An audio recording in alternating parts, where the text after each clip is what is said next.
Israeli and Palestinian teams heading to Washington for the first direct talks in 3 years. This after Israel sprung those Palestinian prisoners. Opinion is divided in Israel. It's a good development. I believe that it's the time to give it a chance and to try it again. I hope things are going to happen this time as we wish they would. Terrible decision. I don't think it's not going to bring any good to the Israeli nation. Well, senior White House Foreign Affairs correspondent Wendell Goler now joins us live from the State Department. Wendell, what cleared the way for these talks?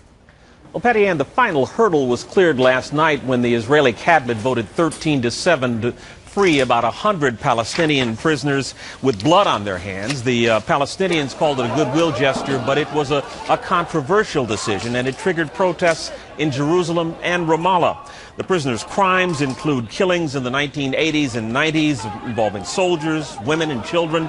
In a written statement, Prime Minister Netanyahu said, quote, "This moment is not easy for me. It is not easy for the ministers. It is not easy, especially for the families, the bereaved families, whose heart I understand."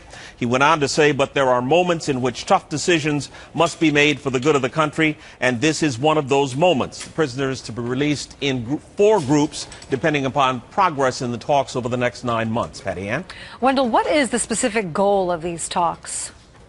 Well, the goal is to build a framework for the resolution of the so-called final status negotiations on borders, the future of Jerusalem, Israeli security, and the rights of Palestinian refugees. Now, Justice Minister Tzipi Livni will be leading the Israeli delegation here. Longtime Palestinian negotiator Saeed Erekat will lead that side, and Martin Indyk, a former U.S. ambassador to Israel, will reportedly head the U.S. delegation. The Israelis have not agreed to suspend settlement construction during the talks. In fact, they reportedly expect to build 1,000 new units over the next 9 months. The Palestinians have been pressing for a freeze, and the Israelis won't say if they will accept a key Palestinian demand, which is that they start from the pre-1967 borders with the understanding of land swaps for the larger Israeli settlements. Patty Ann? Wendell Goler live at the State Department. Thank you.